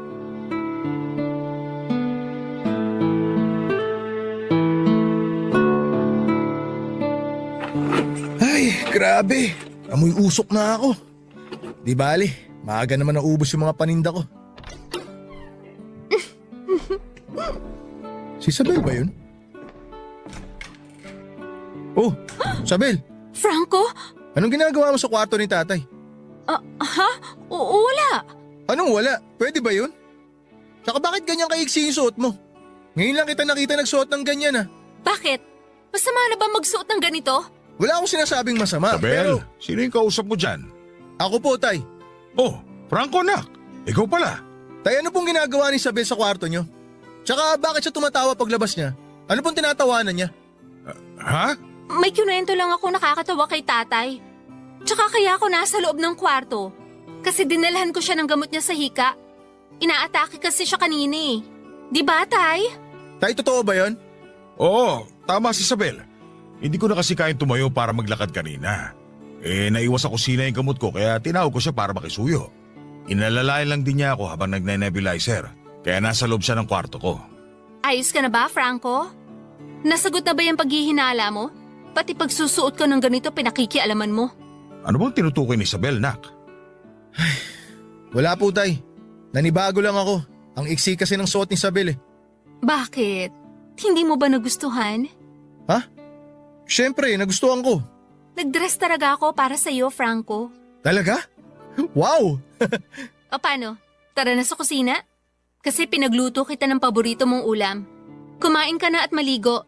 Tapos pasok na tayo sa kwarto natin. Sige, gusto ko yan. Ay nako, sa harap ko pa talaga kayo nagaganyan ng dalawa. Sorry na tay. Minsan lang to eh. Pero, kumusta na nga pala yung pakiramdam nyo? Ayos na ba kayo? Mabuti na ako. Salamat kay Isabel. Walang anuman po, Tay. Ay nako tay, sa susunod po kasi, lagi nyo itatabi sa inyo yung gamot nyo para kapag inatake kayo ng hika, hindi nyo hahanapin kung saan-saan.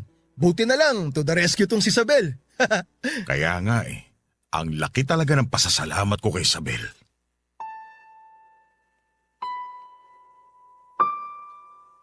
Ayoko pong mag-isip ng bastos at mahalay kahit nakitang-kita ko na lumabas galing sa kwarto ni tatay si Isabel Papadudut.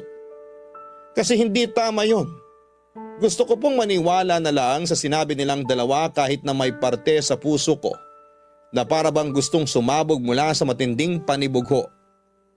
Pilit ko pong pinakalma ang aking sarili ng gabing yon at itinulak papunta sa likod ng aking utak ang mga sospetsa ko. Agad din namang nawala yung bumabagabag sa dibdib ko dahil bigla na lamang naging malambing sa akin si Isabel na para bang hindi niya ako iniwasan o pinandirihang katabi sa kama ng 3 buwan. Ako po yung tipo ng lalaki na babae po ang kahinaan. Kaya nga nadala ako ng matinding bugso ng damdamin noong gabing yon at sa unang pagkakataon. Matapos ang ilang buwang paghihintay, may nangyari sa amin ulit ni Isabel. Masyado po akong nalunod sa sari-saring damdamin ng mga oras na yon. Kaya pansamantala kong nakalimutan yung inaalala ko. Matapos ang gabing yon ay nabalot ako ng pagtataka kinabukasan. Bumalik sa pagiging malamig sa akin si Isabel Papadudut. Subalit binaliwala ko na ang lahat ng yon at pumasok na lamang sa trabaho. Aaminin ko na mas nangibabaw pa rin sa akin yung labis na saya. Dahil sa wakas ay may nangyari na ulit sa amin ng babaeng pinakamamahal ko. Barangay Love Stories. Barangay Love Stories.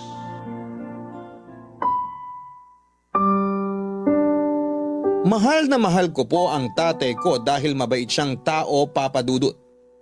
Siya nga yung ehemplo ko sa kasipagan at hindi naman nagbago ang pakikitungo niya sa akin.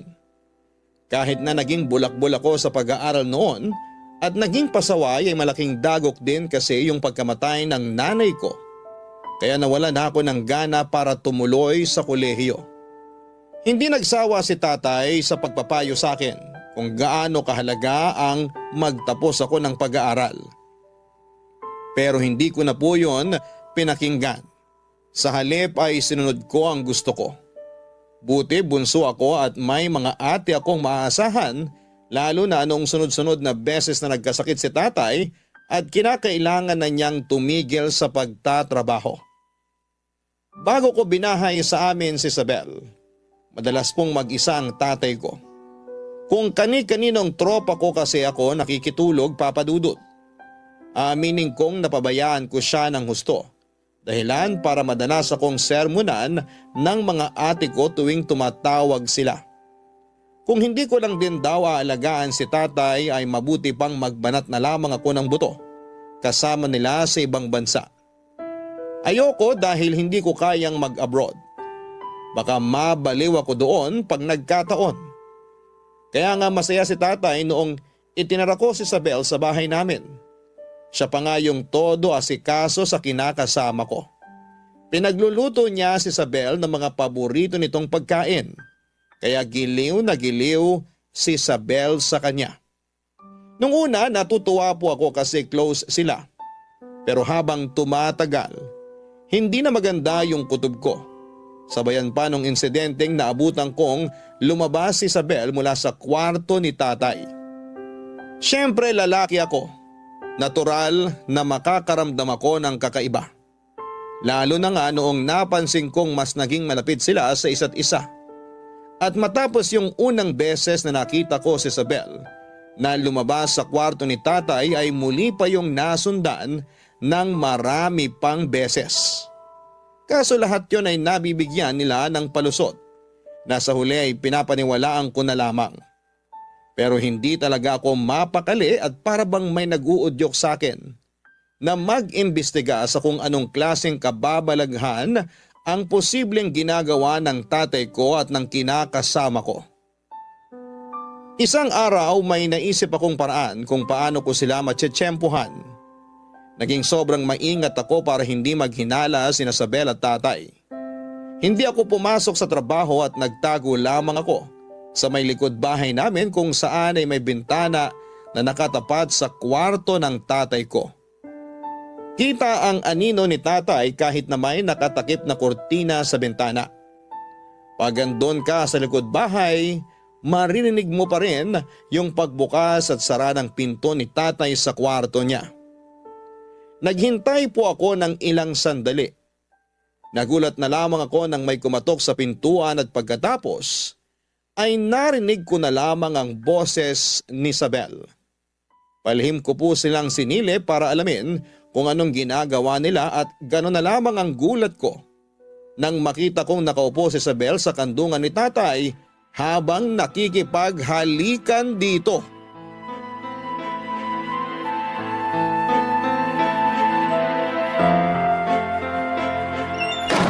Mga walang iya kayo!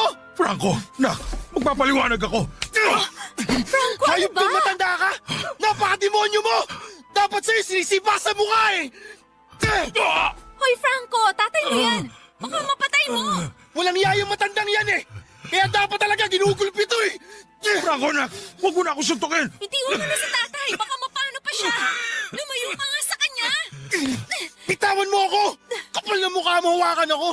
Huwag mo ako hawakan! Malandi ka ang kapal na mukha mo! Napakahayop mo! Kaya mo na akong sampalin ngayon? O bakit? Nasaktan ka ba? Masakit ba? Una si tatay. Tapos ngayon ako? Baka gusto mo may kalagyan, demonyo ka! Ako pa yung demonyo ngayon? Ikaw pa talaga yung nagbabanta sa akin ng ganyan? Kayo nga itong gumawa ng milagro eh! Tapos ako pa pagbabantaan mo? Kapal na mukha mo! Paano mo nagawa sa akin to, Sabel? Ha? Minahal kita! Tapos tatay ko pa talaga? Hindi ka na nahiya? Napakahayop mong babae ka! O bakit? Nagagalit ka? Ayaw mo nun? Tatay mo pinatulan ko, hindi kung sino-sinong lalaki lang dyan. Dapat nga matawa ka pa eh. Imbis na nagagalit ka dyan na akala mo nakagawa ko ng malaking Ano kasalanan. klaseng katwiran yan? Sira na ba ang ulo mo? Hayop ka talaga eh! Ha? Ayan, nangangatwiran ka pa eh! Ha? Eh kung sakali Bitawan kita ang mo ako. kamalagutan ka ng hininga! Hindi ako Ha? makahinga. Ano? Hayop ko! Mas hayop ka! Anak, Mas hayop ka! bitiwan mo si Isabel. Mas hayop kayo ni Franco, tatay! ano ba? Mga Bitawan mo baboy siya! kayo! Sabing bitawan mo siya! O yan! Walang iyak ang lalaki ka! Aray! Tumigil ka, Sabel! Ayaw mo tumigil, ha? Anak, tama na! Baka mapano na si Isabel! Huwag kang makialam dito kung ayaw mo sipain ko ulo yung mukha mo! Huwag mo ako subukang matanda ka, malalagutan ka talaga ng hininga sa akin! Kapal na mukha mo! Sa totoo lang, kulang pa yan! Tama lang yan sa kanya! Dahil malandi siya! At ikaw naman, isa ka rin eh! Ha? Sa dami ng babae, tay? Dito ko pa kay Isabel nagpakamot? Nag-iisip ka ba? Ganun ba kakatiyan? Ha? Kaya nakalimutan mo na anak mo ko? Na kinakasama ng anak mo itong pakawalang babaeng to? Sana iba na lang, tay. Sana hindi na lang si Isabel. Tatay, iba naman kita pero tinarantado mo ko. Malala pa kayo kay Satanas! Mga baboy kayo!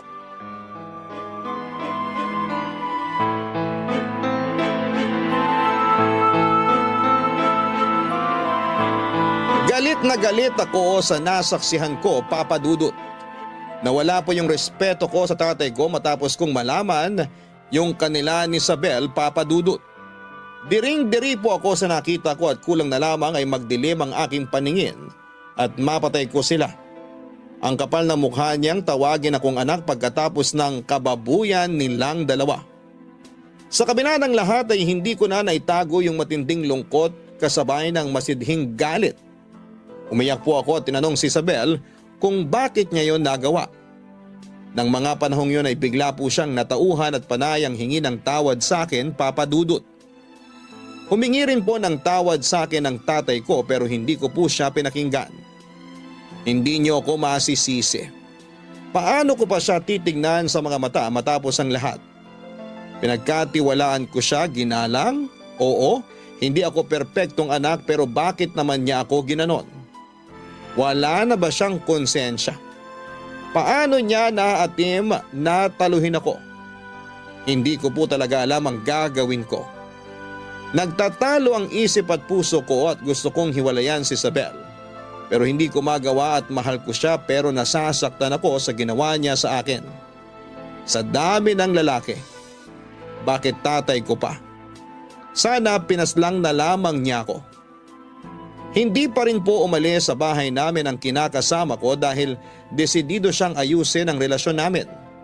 Nagpatuloy po ang paninirahan naming tatlo sa isang bubong. Hindi ko po pinapansin si tatay pero hindi naman po ako eskandalosong tao. Hindi namin pinaalam sa mga ate ko sa abroad ang nangyari sa amin dahil ayaw kong mag-alala pa sila, Papa Dudut.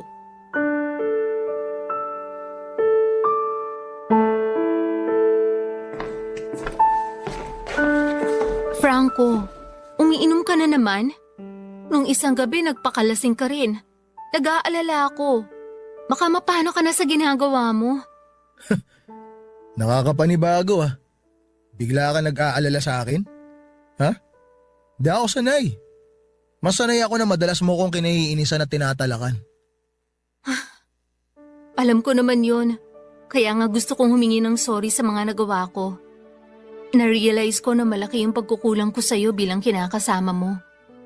Napabayaan kita. Buti alam mo. Kaya nga gusto kong bumawi.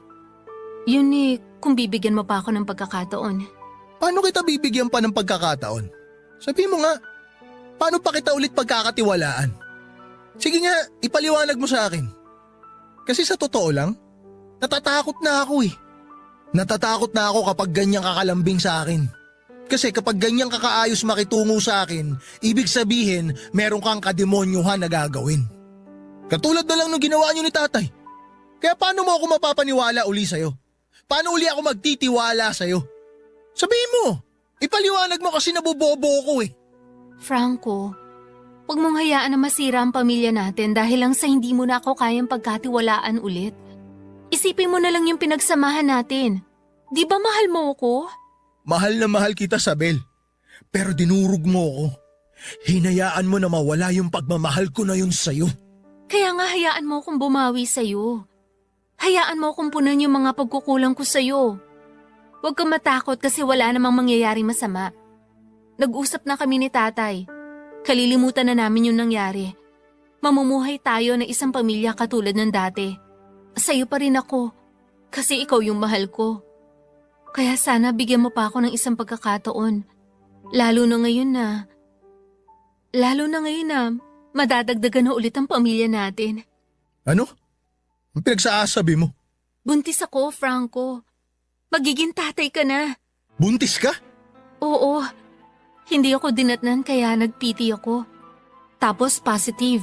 Buntis ako. Magiging magulang na tayo. Magiging tatay ka na. Hindi ka ba natutuwa? Seryoso ka ba dyan sa tanong mo? Paano ako matutuwa? Sige nga. Di ko nga alam kung ako ang tatay ng batang dinadala mo eh. Siyempre, ikaw ang ama. Hindi mo ako masisisi kung nagdududa ako sa'yo ngayon.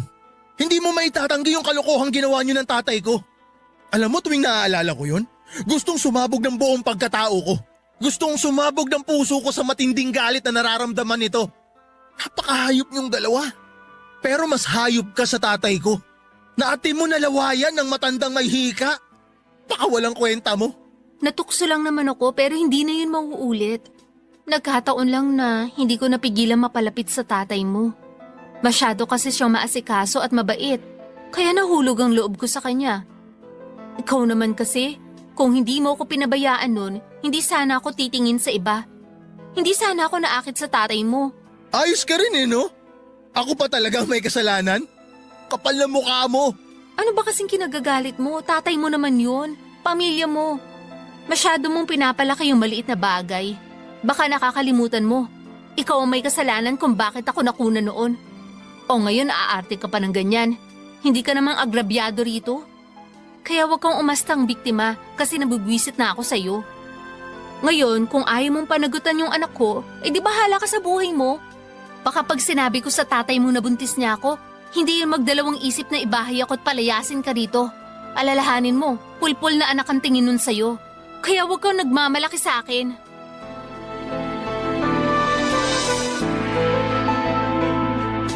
Nanginig po ang buong katawan ko sa mga sinabi ni Isabel ng gabing yon, Papa Dudut. Nung iwan niya ako ay umiyak po ako habang pinagsusuntok ang aking sarili. Gusto ko lang maramdaman yung pisikal na sakit kasi sobra ng pagyuyurak at paghahamak ang ginawa nila sa pagkatao ko. Aping-api na ako at hindi ko po alam kung paano lumaban. Ayoko pong saktan si Isabel dahil na-trauma na ako noong nalaglag ang anak namin. Ayoko na ring saktan ng tatay ko dahil naaawa ako sa kanya. Kaya sarili ko na lamang po ang sinaktan ko para mailabas ko ang matinding galit sa loob ko. Sobrang sakit po ng ginawa nila sa Bel at tatay sa akin, Papa Dudut. At magpahanggang sa ngayon, binabangungot pa rin ako ng realidad na posibleng hindi na sa akin ang batang dinadala ng kinakasama ko. Hindi ako makapagdesisyon kung iiwan ko ba si Isabel o pananagutan.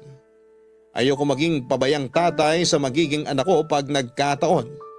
Pero malakas din ang kutob ko na hindi akin yon. Sa kasalukuyan ay magka-live-in pa rin kami ni Isabel. Bumukod na po kami ng bahay dahil hindi ko na kayang pakisamahan ang tatay ko sa isang bubong. Kahit na humingi na siya ng tawad sa akin ay paulit-ulit na bumabalik sa isipan ko yung tagpo kung saan ay nahuli ko sila ni Isabel na gumagawa ng kababuyan. Pero aaminin kong may bahagi sa puso ko na nag-aalala kasi mag-isa na lamang ulit ang tatay ko sa bahay namin. Matanda na siya at sakitin. Kaya sana'y mapayuhan niyo ako kung ano ang dapat kong gawin. Maraming salamat po, Papa Dudut, sakaling mapili po ninyong i-area ang istorya ng buhay ko. God bless po sa Barangay Love Stories and more power sa Barangay LS 97.1. Ang inyong forever kapuso at kabarangay, Franco. Ang buhay ay maiwaga,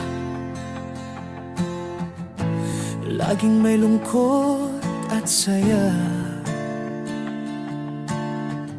Sa Papa Dudut Stories, laging may karamay ka. Mga problemang kaibigan, dito ay pakikinggan ka. Sa Papa Dudut Stories, kami ay iyong kasama.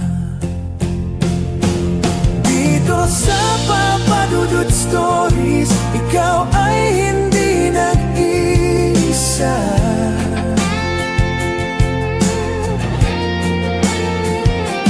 Dito sa Papa Dudut Stories, may nagmamahal sa'yo.